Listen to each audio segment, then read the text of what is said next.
Reka tubifurize ibihe byiza mwebwe badukurikiye kuri Mugwaneza Official Rwanda. Tunejejwe n'Imana mu mutima, ndishimye cyane kubana namwe no kugaragara kuri kamera za Mugwaneza Official Rwanda.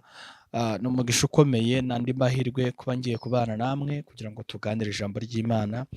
Ubusanzwe musanzwe munyumva hirya ya kamera, ariko uyu munsi Imana inteye iteka nanjye reka ngaragare kugira ngo tuganire. Ni mwene so Olivier Wazabi. Tubana umunsi ku munsi, ariko kandi nk'abantu muvuga ubutumwa bwiza bwa Yesu Kristo. Munyemerere uyu munsi rero tuganire ku ijambo ry'Imana, ku nsanganyamatsiko ndi bubabwire mu kanya. Bari mu Rwanda turabasuhuje, abari hirya hino muri Afurika turabasuhuje, abari i Rwotamasimbi turabasuhuje.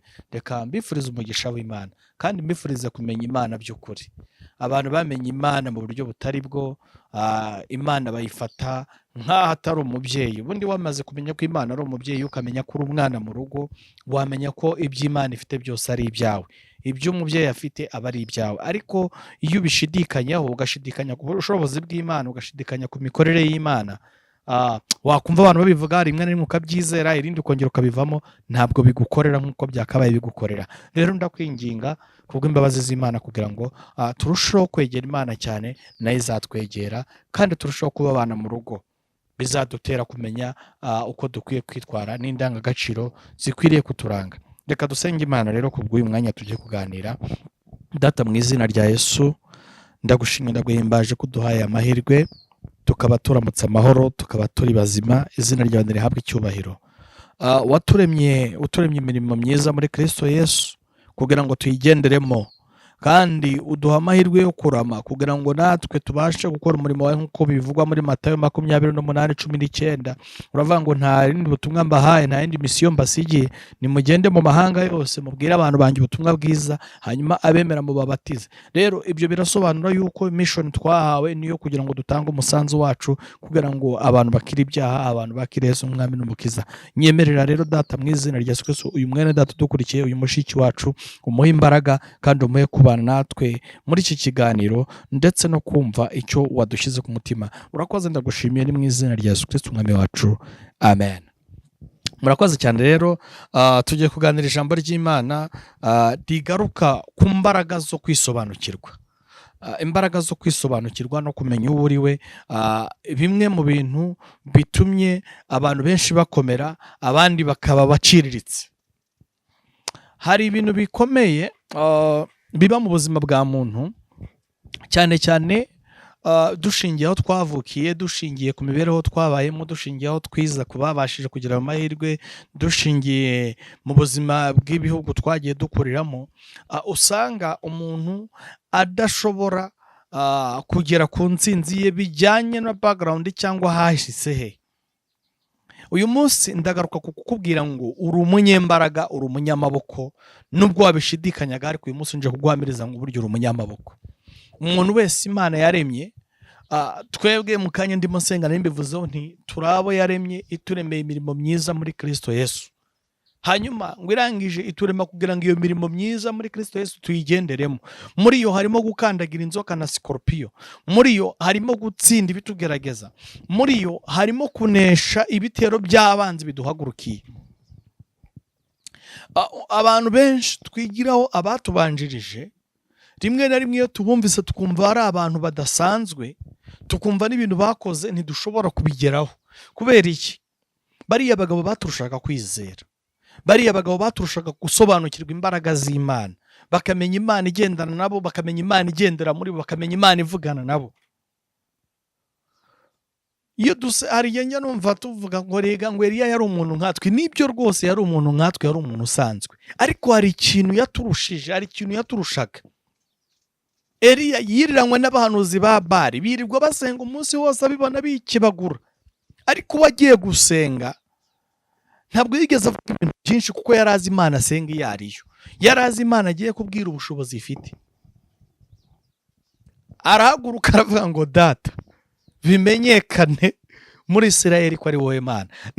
Ntabwo yigeze ajya mu mibare myinshi ngo atangire yibwira ngo shingiye ku byo wakoze aha, ngo shingiye ku byo wabwiye Aburahamu, ngo shingiye ku byo wavuze aha. Burya rimwe na rimwe ni byiza gusenga Imana dufite ingero z'ibyo Imana yakoze, ariko burya umuhanga mu gusenga yizeye ntabwo avuga amagambo menshi, aravuga ati njye Imana nsanzwe nzi, buri Imana nsanzwe mbona, usanzwe ukora, n'ibi ngibi ntibyakunanira. Eliya yaravuze ngo bimenyekane, abivuga mu magambo make atuje, igicaniro cyari gisutsweho amazi ngo umuriro uramanuka uragikongora. Haleluya. Rero uyu munsi munyemerere tuganire ku mugabo witwa Kalebu. Iyo dusomye mu kubara ibice bya 15 tugasoma no muri Yoshua ibice 14 tugakomeza 15, aho ni amakuru dusanga Abisirayeli bari mu rugendo berekeza i Kanani. Hanyuma ngo bere kwerekeza i Kanani, hari ahantu bageze baravuga bati uko biri kose ntabwo kiriya gihugu twapfa kukigeramo gutyo gusa, igihugu kiba kirinzwe, igihugu kiba gifite ingabo, ntabwo twapfa kukinjirira gutyo gusa. Ngo hanyuma ngo Yosuwa atoranya abagabo beza beza, ndumva ngo bari 12. Hanyuma ngo bajya gutata igihugu.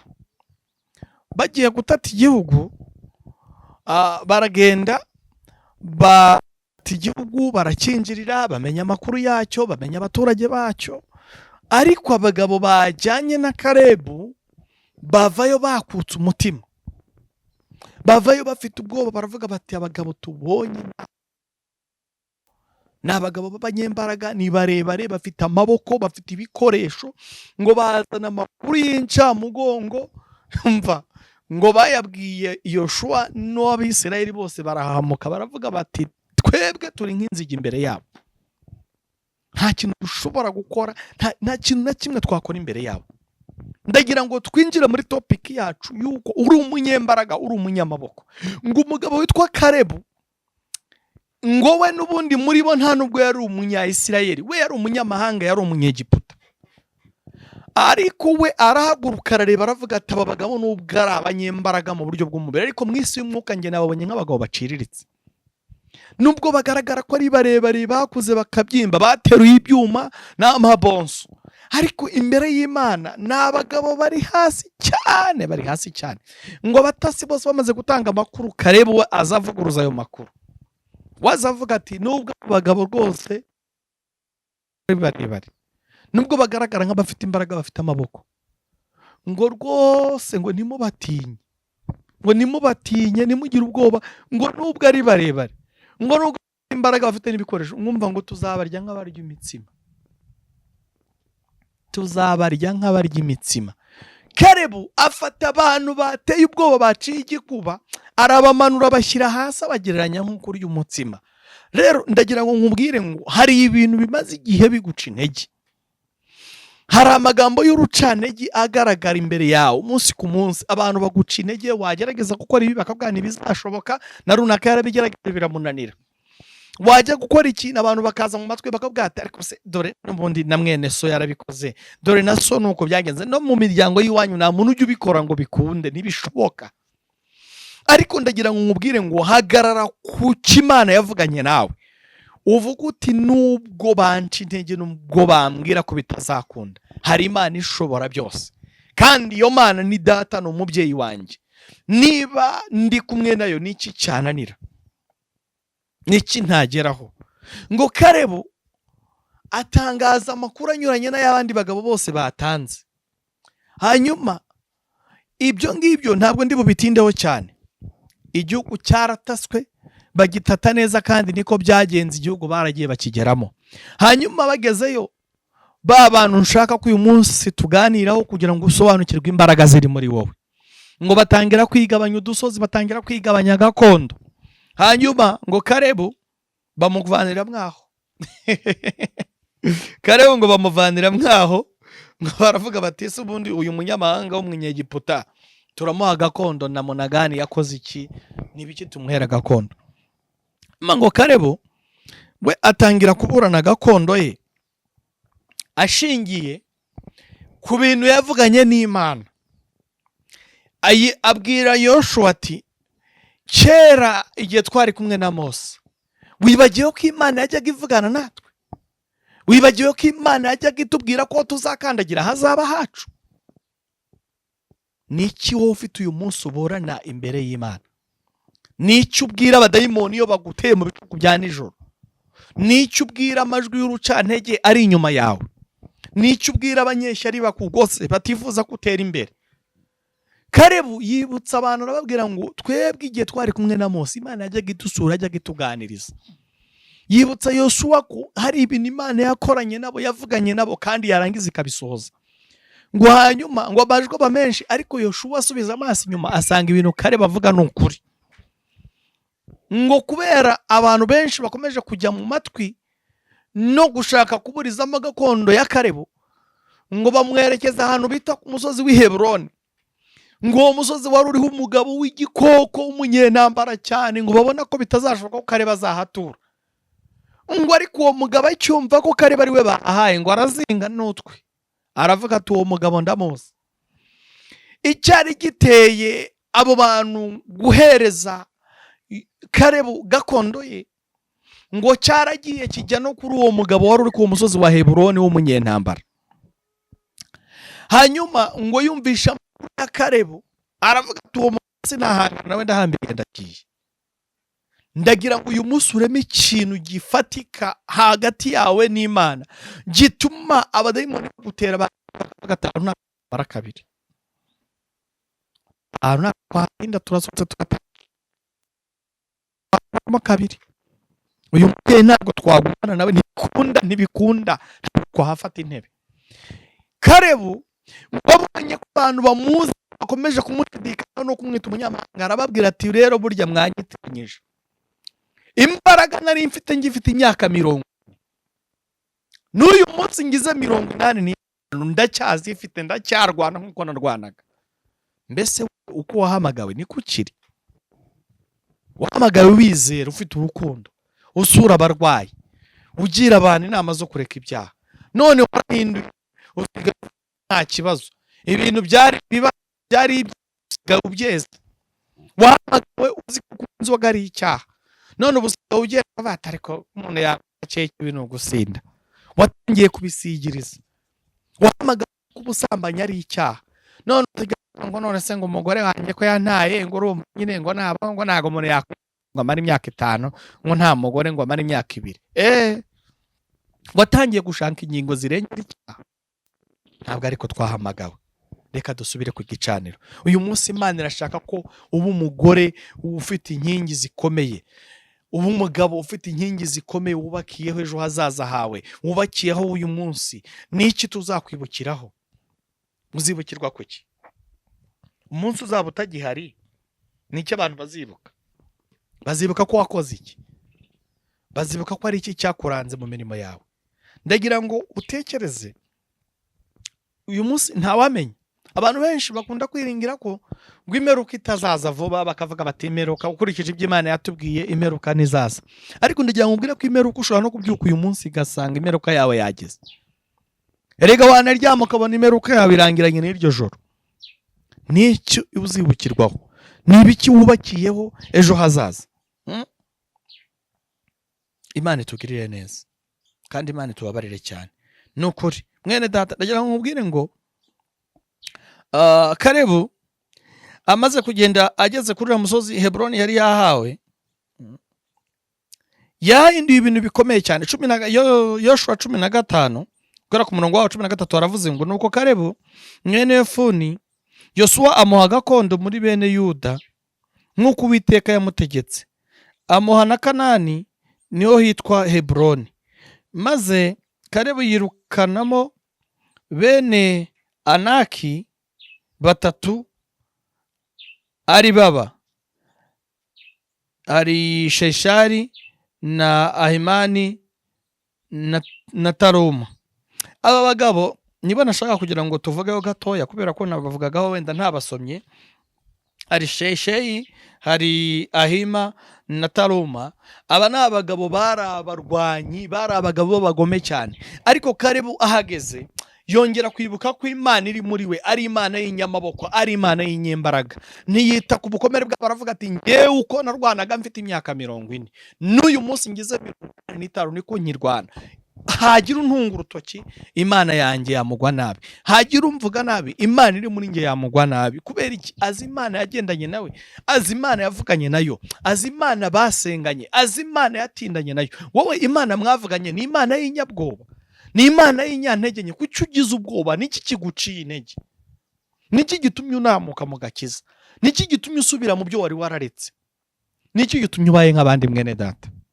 Uyu munsi ndakubwira ngo garukira aho ngaho, garukira aho ngaho, garukira aho ngaho. Hari inkingi zigera muri 5 ziranga umuntu uri kumwe n'Imana by'ukuri. Inkingi ya mbere, umuntu uri kumwe n'Imana by'ukuri agira amagambo y'inkomezi mu kanwa ke, ntagira amagambo y'urucantege. Kuko ngo ijambo rero tuvuga ngo hari ibimenyetso bizagendana n'abizera. Bimwe mu bimenyetso bizagendana n'abizera ntabwo batinya, ntibagira ubwoba, ngo bagira ubwo ngo igiteye ubwoba cyane ijoro ntacyo kizabatwara. Kubera iki? Ibyo bimenyetso bigendana n'abizera bituma biremamo imbaraga z'igihe cya none ndetse n'imbaraga z'igihe kizaza. Haleluya. Uyu muntu kandi mu gusenga kwe ntabwo arangwa n'amaganya n'agahinda, ahubwo agira amagambo yatura mu gihe asenga, kandi amagambo y'ubuzima, amagambo y'ubutsinzi. Kubera iki? Uyu muntu yavuganye n'Imana itari inyabwoba, yavuganye n'Imana y'inyamaboko. Ikindi, uyu muntu agira urukundo muri we, ntashyaragira, ntagira igomwa, ntabwo areba kurya bagenzi be. Niyo mpamvu ijambo ry'Imana ritubwira ngo nubwo natanga ibyo mfite byose ariko singira urukundo, ngo ntacyo byaba bimaze. Ngo nubwo nafashe ibyanjye byose nkabiha abakene, ngo nubwo natwikwa nkatanga umubiri wanjye y'ibitamba, ariko nta rukundo, ngo ntacyo byaba bimaze. Uzi ikintu bino bisigura? Birashaka kuvuga ngo ibintu byose dukwiye kubikorera mu rukundo. Ibyo ukora byose bikorere mu rukundo. Ibyo ukora byose, niba usenga, sengana urukundo. Hari abantu basengana ubupagani, bamaze imyaka myinshi ku musozi basenga, ni ukuri kw'Imana ishobora byose batazasubizwa. Muri abo harimo umuntu ujya gusenga kugira ngo ajye kuzirika ibintu bya mwene se. Uwo muntu uretse kubeshya. Niba Imana itubwira ko itegeko rirusha ayandi yose gukomera ari itegeko ryitwa urukundo, hakaba ijambo ry'Imana ritubwira ngo nubwo wakora ibintu byose ariko udafite urukundo ngo nta kamaro. Wowe warangiza ukajya gusenga ujya kuzirika ibya mwene so, tutabeshye ntirukwiyicisha inzara ubusa. Iyo nzara iri gukorera iki? Wakigumiye mu rugo ukarya mwene data. Abandi agahaguruka akavuga ati uriya impamvu mubona akora ibi ngibi nuko afite ibi n'ibi, ibi ngibi bidahari, ntabwo yabigera. Uhindutse Satani. Niko ubaye Satani. Satani ngo niwe wagiye mu ijuru ngajya kubwira Imana ati yobu nubura nta kiranuka ryarakubeshye, urasa yakiranuka hehe? Ati buriya yobu wowe mukubita ikigeragezo, umwamitunga umwambure biriya bintu afite, umwambura abantu urebe ko yakongera kuguhimbaza. Biriya byose bivugishwa nuko yahaze, nuko afite imiryango, nuko afite imikumbi. Imana irebye mu mutima wa Yobu isanga kwizera kwe n'imigirire ye binyuranye n'ibyo Satani amutekerezaho. Haleluya. Imana ireba mu migirire ya Yobu, ireba mu mitekerereze, ireba muri kamere ya Yobu, ibona uko Imana imubona siko Satani amubona. Yemerera Satani kujya kumugerageza. Uyu munsi Imana igufitiye icyizere mu buryo ubaye mu mibereho yawe. Imana igufitiye icyizere mwene data. Ndagira ngo dusoze nkubwira ngo rema icyizere hagati yawe n'Imana. Rema ubuzima bushya bw'impinduka hagati yawe n'abantu mubana, muri sosiyete ugendamo, mu kazi ukora, mu itorero usengeramo. Rema impinduka, gira itandukaniro. Ahari abantu bashobora kukubona nk'umunyantege nke, ariko Imana ikubona nk'umunyembaraga. Imana yabibonye ku muhungu kwa Yowasi witwa Gideyoni. Iramureba ariko usekura ingano, iramureba imubonamo imbaraga z'umutima, imubonamo imbaraga zikomeye zishobora kurenganura abantu barengana. Ititaye ko yari arimo asekura ingano, iramubwira ati siga izo ngano umanuka ujye hariya hepfo ukageza ngira ibyo nikorera, ngira ibyo nkorana nawe. Uyu munsi Imana yakugirira icyizere. Wowe nkurikiye, Imana igufitiye icyizere. Hari ibintu Imana yashingira uyu munsi ikagutuma kujya kubohora umuryango w'iwanyu. Baboshywe na karande, baboshywe n'uburozi, abarozi babamereye nabi, abasinzi bahora mu tubari baricana umunsi ku munsi, ishyari ryarabarenze. Imana yakugirira icyizere ikagutuma, yagukoresha. igisubizo ntukime, ahubwo giha umutima wawe, ganira umutima uvuge ngo ese mutima wanjye uyu munsi Imana yangirira ikize, uyu munsi Imana yankoresha, uyu munsi Imana yantuma. Haleluya, haleluya. Umunsi Imana yankoresha, bitekerezeho, ganira n'umutima wawe. Ntabwo uri kugendera mu kigare. Ndagira ngo ukuri inzira ku murima ko nta joro ry'ikigare rihari, nta joro ry'abantu benshi rihari. Ijuru ni iry'umuntu. Umuntu wese Imana yaramuremye mushyira ku isi, irangije mu ngo imuhinzira ebyiri, iramubwira ngo dore ngushyize ibintu byose imbere yawe, uhitemo. Nuhitamo inzira yo kujya mu ijuru ni wowe ubwawe n'umutima wawe. Niki ijambo ry'Imana ritubwiye muri Matayo? Ryatubwiye ngo abantu babiri bazajya ku rusyo rumwe, ngo umwe agenda undi asigare, ngo abantu babiri bazaba bari hejuru ku gisenge cy'inzu, umwe agenda undi asigare, ngo umugore n'umugabo bazaba baryamye mu buriri bumwe, mon cher ami. Umwe abyuka ajye mu ijuru, undi asigara ajye mu gihonomu. Nta juru ry'ikigare rihari, nta juru ry'igihiriri rihari. Ijuru ni iryawe, kuko nta n'abantu bazahamagara umunsi umwe. Ubwiwe n'iki se Imana izaguhamagara uri hehe? Ahari izaguhamagara uri muri toilette, ahari izaguhamagara, nta Imana yahamagara bari muri dushe se bari koga. Kuki se umuntu akora impanuka atwaye imodoka y'abantu 50 hakavamo shoferi agapfa abandi bose bakabazima? Niryo gare rye nyine Imana ntabwo igomba kumusanga, niryo herezo rye. Ndagira ngo nkubwire ngo Uwiteka agutumyeho uyu munsi, akuntumyeho ngo nkubwize ukuri, nkubwire ngo nta juru ry'iki kigare rihari. Fata umurongo, ufata icyemezo, wubaka ibintu byawe, genda nkawe. Ba mu kigare, urafata agatelefone uko ufunguye ukirukanyira kuri za TikTok, uko ufunguye ukirukanyira muri video z'urukozasoni. Ntushobora gufata umwanya ngo wumve ijambo, wumve icyo Imana ivugana n'abera. Iyi Bibiliya ngiyi tufite, iyi ni umuyoboro ujyana umuntu mu ijuru, ku muntu wayisomye akayumva kumva icyo ijambo ry'Imana rivuga. Sinangumwe ngo yifate mu mutwe. Fata bikeya wasomye cyangwa bagusomeye ubifate mu mutwe, ubikurikize urebe ko utazajya mu ijuru. Ntabwo tumye kuyifata mu mutwe, niba utari umwigisha wayo si ngombwa kuyifata mu mutwe. Ariko ndagira ngo nkubwire ngo Imana ivugana nawe mu munsi ku munsi. Imana iri kuganira nawe. Imana irashaka kuhinduka. Imana irashaka kurema ibintu by'imbaraga. Haleluya. Imana irashaka kuba umugabo nyamugabo. Imana irashaka ko wa mukobwa we uva mu kigare urimo, ukaba umukobwa uzubaka, ukagira ejo hazaza, ukubaka umuryango. Ibimenyetso bizagendana n'abizera. Ndagira ngo nawe bikuzeho mu izina rya Yesu. Gira amagambo y'ihumure mu kanwa kawe, gira amagambo y'urukundo, reka ishyari, reka urwangano, reka kwifuriza abandi kibi. Haleluya. Ndagira ngo nkubwire ngo mwene data, ahari iri jambo wumvise ni umuburo wo kugira ngo uhereye uyu munsi uhinduke, ukindukire, uve mu byo wari urimo, uve mu byo wari ugenderagamo, uve mu byo wayibwiraga, ahubwo uvuge ati Mana ndakwemereye. Ego Mwami ndakwemereye, ngenza uko ushaka Mwami Nyiringabo, aho ushaka ko njya uhanjyaneyo, ibyo ushaka ko nkora Mwami ndabyemeye. Emerera Mwami Imana gufashe, akugirire neza, ateze amaboko, ateze ibiganza, yiteguye kwakira uje wese amusanga. Hari indirimbo yo mu gitabo ndumva ari 49, ni indirimbo ivuga ngo Nowa kuki wubaka iyo nkugi. Abantu bibazaga ikintu kiri gutuma Nowa yubaka inkugi. Itangira ivuga ngo Nowa kuki wubaka iyo nkugi, ngo urakora iby'ubupfapfa rwose, ngo kuko ahantu utuye ni imusozi kandi nta mazi ahari. Nose urukubaka inkugi ngo imvura izagwa ive mu kibaya izamuka igera imusozi. Bareberaga mu isi, barebeshaga amaso y'umubiri. Ariko Imana yari yavuganye na Nowa ikintu gikomera, ambwira ngo ubake inkugi kuko imvura izagwa, mu ibipimo byayo, mu burebure, mu bugari, mu mutambiko, mu hotel. Uze kujya kuri internet wo nkurikiye usacinga ibipimo byari bigize inkugi.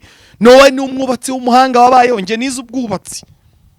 numwe mu bubatsi b'abahanga babayeho, kandi babayeho atari uko yabihishuriwe n'umwarimu wamwigishije, ahubwo ni Imana yamusanze aramubwira ngo ubake inkuge, nurangiza umurambararo ugire gutya. Imana yari imbaraga z'umuvumba w'amazi zigiye kuzabagwira. Imana izi imbaraga, niyo mpamvu ahari inkuge yawe n'amagesho uryama udasenze, urabyuka mu gitondo ukirukanka ukagenda udasenze. Mwene data, hindura uburyo Imana yagusuye. Iyo ukomeje gusoma kuri indirimbo ngo imvura ngo yaraguye, ngo ijuru risa n'iritobotse, ngo hanyuma abantu babona birakomeye, babona bya bintu bashidikanyaho bitangiye kuba, ngo batangira kwirukanka bajya ku nkuge, ngo bakomanga basohoka rwose, imvura irahise, kingura witubeshya nawe ati ntabwo njye wakinze inkuge ni ugomba kuyikingura. Mbese uyu munsi ongera utekereze, inkuge ifunze waba urimo imbere cyangwa uri hanze y'inkuge? Uri mu nkuge imbere cyangwa uri hanze y'inkuge? Urahuze uri muri TikTok, uri muri Instagram, urahuze uri mu matiku, uri mu manjwe, wirwa mu nkuru. My brother, my sister, my father, my mother, I let you know this word of God is you, is about you, no other. Nta wundi Imana ibwira, ni wowe Imana ibwira. There is no other. Ni wowe message igenewe. Itekerezeho, uri mu nkuge cyangwa uri hanze y'inkuge?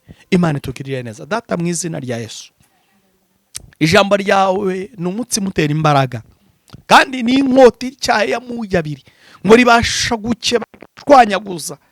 Nyemerera rige mu mutima w'umuntu wese unkurikiye muri aka kanya. Haleluya. Hari icyateye Kalebu kuburana gakondo ye ashize amanga, nuko yari yaromatanye nawe. Ntigeze agaragaraho intege nke mu mibereho ye, ntigeze agaragara agandisha abandi cyangwa aganda mu murimo wawe. Nyemerera uyu muntu yubaka ibintu bituma agirana ubusabane nawe, bituma uvugana nawe, bituma uganira nawe. Ngo Nowa waramusanze ubona ku isi irambiranye, ibyaha bibaye byinshi, igihe cyo kwirimbura kigeze, ariko uravuga uti Nowa ntabwo namuhemukira, yabanye nanjye. Haleluya. Ijambo ryawe ryarambwiye ngo kuko yabanye n'Imana karamata, ngo nicyo nzamukiriza, ngo azanyambaza nanjye mwitabe. Uyu muntu wabanye nawe akaramata, ntabwo ujya umuterana mu byago no mu makuba. Nowa wamuhaye ibipimo by'inkuge, ubwenge bwo kuyubaka no kuyikora, kugeza umunsi imvura yaguyeho. Uyu muntu wawe udukurikiye mu izina rya Yesu Kristo, muhe gusobanukirwa niba ari mu nkuge imbere cyangwa ari hanze y'inkuge, kuko imvura yizagwa byanze bikunze.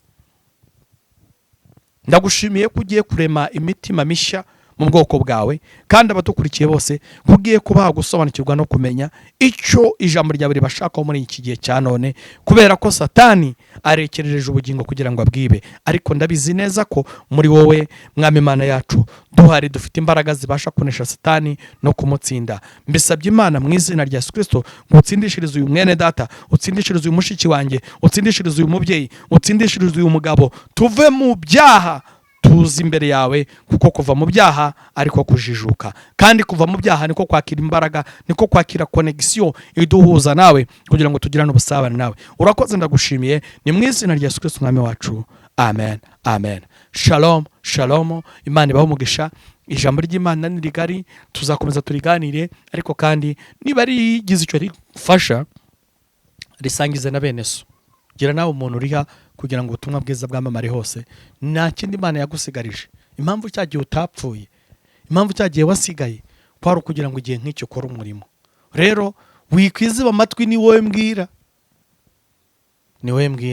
Imana iguhe umugisha mwene data ko ugiye kubikora. Amen.